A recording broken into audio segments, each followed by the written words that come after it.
$590 billion, 183,000 workers, 3,400 tons of gold, 7 years of construction. And not a single hammer was heard on site. 3,000 years ago, King Solomon built what may be the most expensive structure in human history.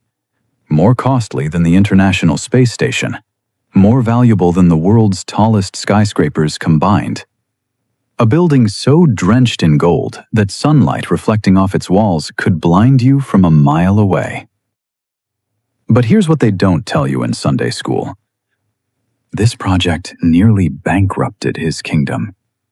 And the way they built it, in complete silence, engineers today still can't fully explain. This is the untold story of Solomon's Temple. To understand what Solomon was about to attempt, you need to understand what came before. For over 400 years, God's presence among the Israelites dwelled in a tent, the tabernacle, portable, temporary, designed for a wandering people. But by 1000 BC, Israel was no longer wandering. King David had united the tribes, conquered Jerusalem, and established an empire. And David had a dream. He wanted to build God a permanent house, a temple worthy of the Creator of the universe. There was just one problem. God said no. Not to the temple, to David. 2 Samuel chapter 7 records the moment. David is told, "You are not the one to build me a house. You have shed much blood and fought many wars." David was a warrior. His hands had taken lives. The temple, the house of peace, required a man of peace. That man would be his son, Solomon. The name itself comes from shalom, the Hebrew word for peace. 1 Chronicles calls him a man of rest, born not to conquer, but to consolidate, not to fight, but to build. When David died, he left Solomon with a mission and the means to accomplish it. But the challenges ahead were staggering. Where do you find 3,400 tons of gold in the ancient world? How do you transport massive cedar logs over 200 miles across sea and mountain? How do you coordinate 183,000 workers without modern communication? And how do you construct the most complex building of the ancient world without making a sound? The answers begin with a dying king and a room full of gold. Picture David in his final years, not on a battlefield, not on a throne, in a treasury room. The hands that killed Goliath now grip a counting stylus.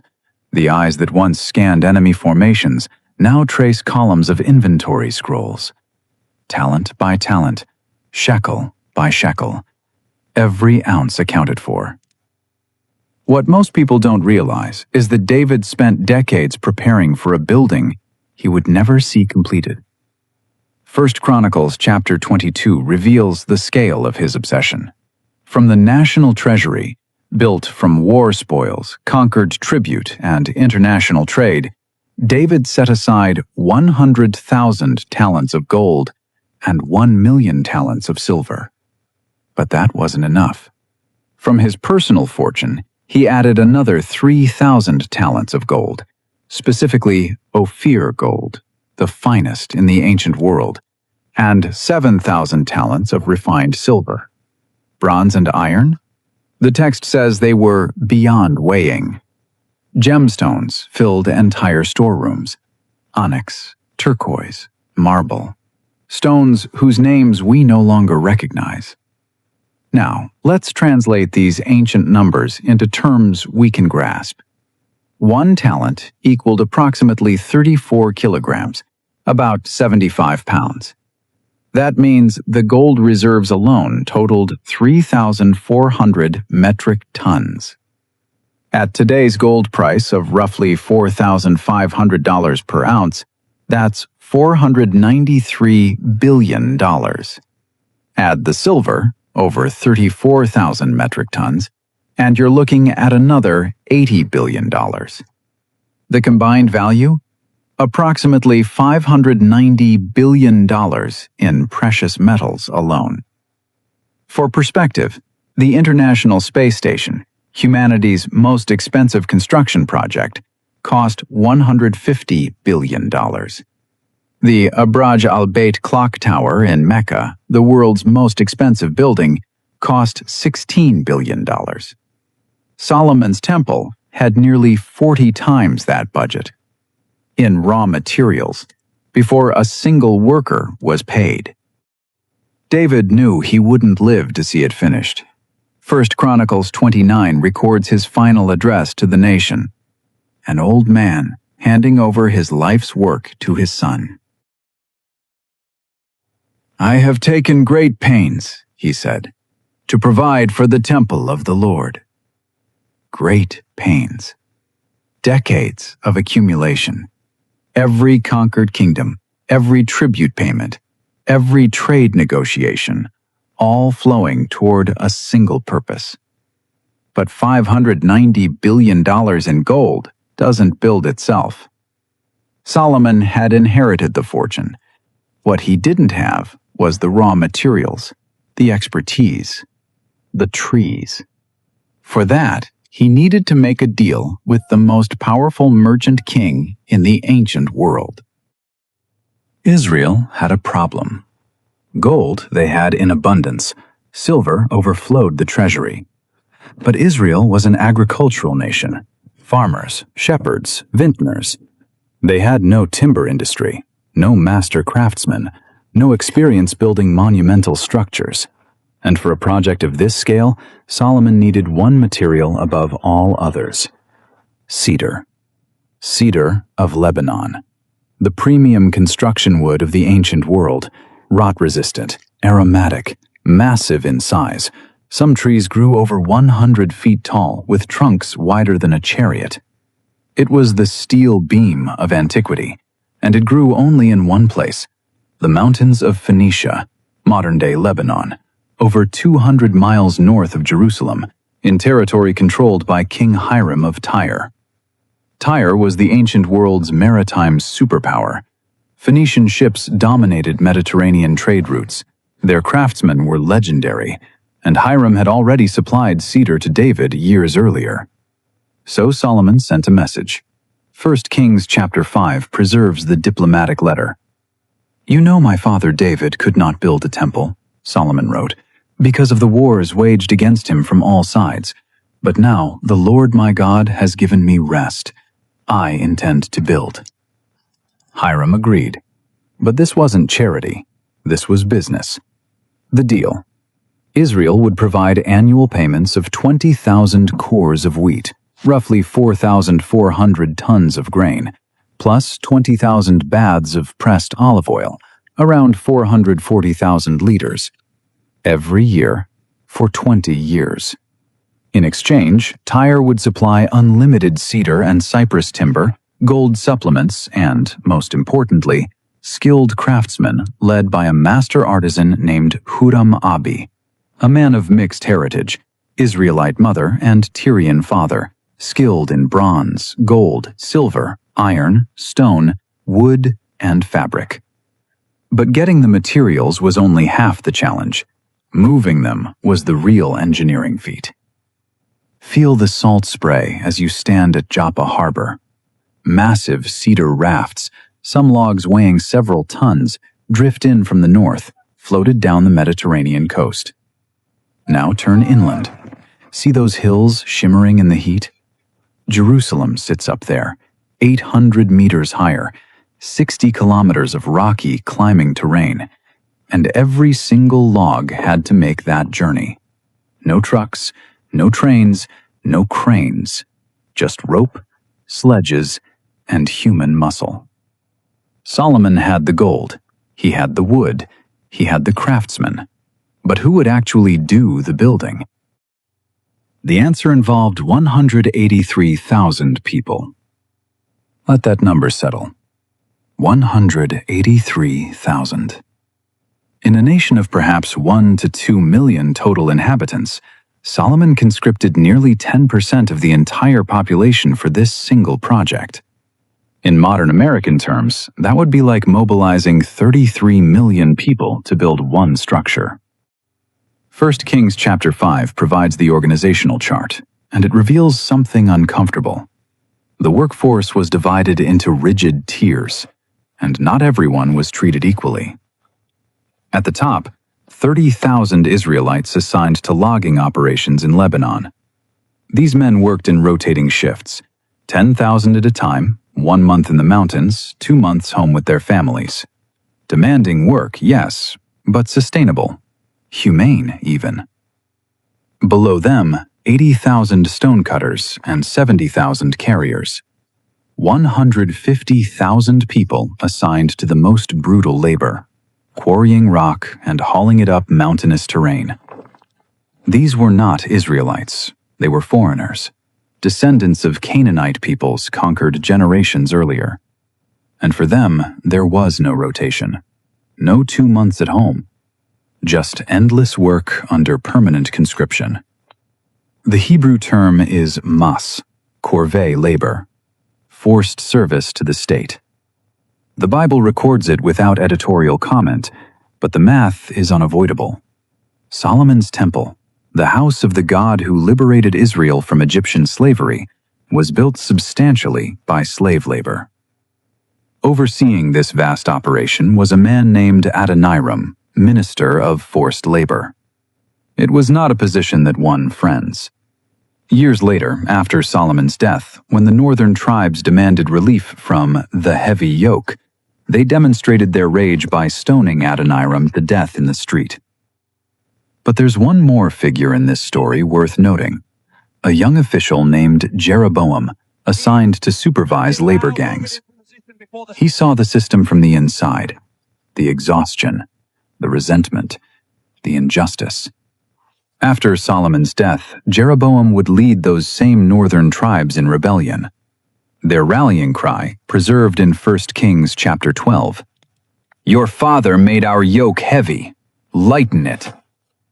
The temple's construction planted the seeds of the kingdom's destruction. Put yourself in the sandals of one of the 70,000 carriers. No end date, no relief, just endless stone on your back, endless hills to climb. Your grandfather was Canaanite. Your father was Canaanite. And now you're spending your life building a temple to the God of your conquerors. What thoughts run through your mind? What prayers or curses do you under your breath? With 183,000 workers swarming the construction site, you'd expect the noise to be deafening, hammers ringing, chisels cracking, supervisors shouting. But visitors to Jerusalem during those 7 years reported something strange. Silence. Complete silence. How is that even possible? 1 Kings chapter 6, verse 7. One of the strangest verses in the entire Bible. In building the temple, only blocks dressed at the quarry were used, and no hammer, chisel, or any other iron tool was heard at the temple site while it was being built. Read that again. No hammer sounds, no chisel sounds, no iron tools, at all, on site, for 7 years, on the most ambitious building project of the ancient world. Why would Solomon impose such a bizarre restriction? The answer is theological. In the ancient Israelite worldview, iron meant weapons. Weapons meant war. War meant blood. And blood could not touch the dwelling place of the God of peace. Exodus chapter 20 established the principle. If you use a tool on an altar, you will defile it. Deuteronomy 27 reinforced it. Altar stones must remain uncut. Solomon extended this logic to the entire temple. Every wall, every floor, every threshold. all of it treated as sacred space. The house of peace would be built by peaceful means. Silence wasn't just practical preference, it was worship. But how do you actually construct a massive stone building without any on-site metalwork? The answer is a technique we call prefabrication, and Solomon's engineers executed it at a level that still impresses modern architects. Every single stone was cut to exact specifications at the quarry, miles from the construction site. Measured, shaped, smoothed, finished. Then transported to Jerusalem, already complete. When the stones arrived, workers simply positioned them. No trimming, no adjustment, no modification. Like ancient Lego blocks, each piece had a designated position, and they fit perfectly. The precision required is staggering. Without computers, without laser levels, without standardized measurement tools. Every quarry team had to work from identical blueprints. Every stone had to match millimeter tolerances. One mistake, one block cut too large or too small, and the entire section would be compromised. The primary source for these stones? A massive underground quarry beneath Jerusalem itself, known today as Zedekiah's quarries, or Solomon's quarries. 5 acres of caverns, extending 200 meters into the bedrock. The stone extracted there is called meleke, royal stone. It has a remarkable property. Soft and easy to cut while underground, but hardening to marble-like durability when exposed to air. Perfect for precision work. Descend into those quarries today. The air is cool. The silence is total. The same silence that filled these tunnels 3,000 years ago. Run your hand along the walls. Feel the ancient chisel marks. Somewhere in this darkness, 80,000 men spent years cutting stones by torchlight. Stones they would never see placed in the building above. Every mark they made was an act of faith in a plan they couldn't see. 7 years, $590 billion, 183,000 workers, millions of stones carved in darkness, assembled in silence. And finally, it was finished. But the construction was never the point. The real moment was still to come. The day of dedication arrived. All Israel gathered. Solomon stood before the massive bronze altar in the courtyard. The priests carried the Ark of the Covenant, Israel's most sacred object, the golden chest containing the tablets of the law, from the city of David where his father had housed it. They passed through the great doors. Through the holy place, walls covered in gold, floors covered in gold, cedar beams overlaid with gold. Into the Holy of Holies, the innermost room. A perfect cube of 20 cubits in each dimension. Walls of gold. Under the wings of 2 golden cherubim, each 15 feet tall. They set the ark down. They withdrew. And then it happened. 2 Chronicles, chapter 5. Then the temple of the Lord was filled with the cloud, and the priests could not perform their service because of the cloud, for the glory of the Lord filled the temple of God. Not fog, not incense smoke. The Shekinah, the visible, tangible, overwhelming presence of the living God. It was so thick the priests couldn't stand. They fell to their knees. Some fell on their faces. The same men who had carried the ark, who had walked those gold-plated floors, now lay prostrate, unable to move. Think about what this moment meant. For 7 years, 183,000 people had worked in faith. They cut stones they would never see placed. They carried gold they would never touch again. They built a house for a God they couldn't see. And now, he showed up. The silence of construction gave way to the thunder of presence.